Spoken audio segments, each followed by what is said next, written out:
পূর্ব মেদিনীপুরে তমলুকের প্রসাদচক গ্রামের বছর 60-এর ফুলেশ্বর বেরা খুনের ঘটনায় এলাকায় ছড়িয়েছে চাঞ্চল্য। পরিবার সূত্রে জানা গিয়েছে, আজ দুপুর 12:30 নাগাদ ফুলেশ্বর বাড়ি বেরার সময় মদ্যপ অবস্থায় বাড়ি ফেলে ফুলেশ্বরের সাথে তার দুই ভাইপো সন্দীপ বেরা এবং তার সাথে ছিলেন আদিত্য বেরা। জমি সংক্রান্ত একটি ঝামেলা বহুদিন ধরেই চলছিল। বাড়ি ফিরে ফুলেশ্বর কয়েকটি কটু বাক্য প্রয়োগ করে আর তার দুই ভাইপোর মনে হয় তাদের উদ্দেশ্য করেই তার কাকা গালাগালি করছে। বাড়ি থেকে কিছু দূরে আসতেই ফুলেশ্বরকে ঘিরে ধরে তার দুই ভাইপো অকথ্য মারধর চলে, বুকে এবং পেটে লাথি মারে এবং একটি বাঁশের লাঠি দিয়ে ফুলেশ্বরের মাথায় আঘাত করে। ঘটনাস্থলে মাটিতে লুটিয়ে পড়ে ফুলেশ্বর এবং সেখানেই তার মৃত্যু হয়। ঘটনায় ছড়িয়ে পড়তেই গ্রামবাসীরা তার দুই ভাইপোকে ধরে পুলিশকে জানায়। পুলিশ এসে তার দুই ভাইপোকে আটক করে এবং দেহটি ময়নাতদন্তের জন্য ইতিমধ্যেই তমলুক মেডিকেল কলেজে নিয়ে যাওয়া হয়েছে। মৃতের পরিবারে এখনও একটাই দাবি, দোষ না করেও ফুলেশ্বর বেরাকে মেরে ফেলেছে তার দুই ভাইপো। তাদের কঠোর শাস্তির দাবি তুলেছেন তারা। এরকম কথা হয়নি আর কি, কোনো রাগারাগি হইয়া কথা হয়নি কারোর সাথে, কেউ কারোর বাড়িতে কথা হয়নি। সেই পুরনো যে জমি জায়গা নিয়ে ঝামেলা, সেই ঝামেলার জেরে কি আপনার স্বামীর আজকে এই অবস্থা হলো? তারা সেই রাগ ছিল, সেই রাগে মারছে হয়তো।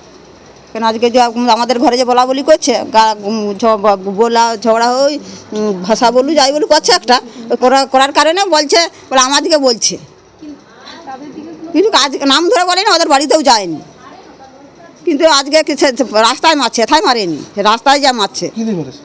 কোথায় একে গেছিল, বাজার গেছিল, বাজার থেকে নিয়ে এসে আমাকে বলতেছে বৌমা মাছটা নিয়ে এসি, মাছটা ধুয়ে বলতে মাছটা ধুয়ে তারপরে আমাকে আছে আমার বড় ছেলে আছে, ওদের দিকে বলতেছে কচি তোদের খাবার নিয়ে আসি, তোরা খাবারটা লেলে বলে এইখানে যেমন মদ গিয়ে এসে আমাদের দিকে গালিগালা করে সেই রকমই করতেছে আমার শ্বশুর মশাই। এবার আমি বলতেছি বাবা তুমি কেন চপ করতেছো, তুমি চুপচাপ এইখানে শুয়াবো, দিকে নিয়ে ভাত হলে তোমাকে ডাকবো বলে দু ভাই এখন টেনে নিয়েছে ঘরে শুই করাইতে, বলে দাঁড়া আমি বার থেকে নিয়ে আসি বলে বারকে গেছে। আর ওদের ঘরে ওখানে বসেছিল, ওই যে ওনাদের ঘরে যারা মারছে ওদেরকে কাউকে কিছুই বলেনি না, বলতেছে যে তার ছেলেকে বলছে বলে আমাকে গাল দিচ্ছে, উল্টো পাল্টা ভাষা করতেছে, কিন্তু ওদের দিকে কিছুই বলেনি। এই দুবারের মধ্যে কি সম্পর্ক?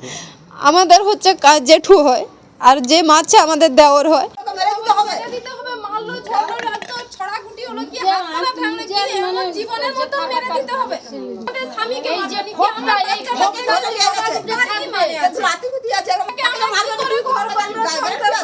বাড়ি আসা মানে ও যে বাড়ি আসবে এইবারে এদের তো কেউ তো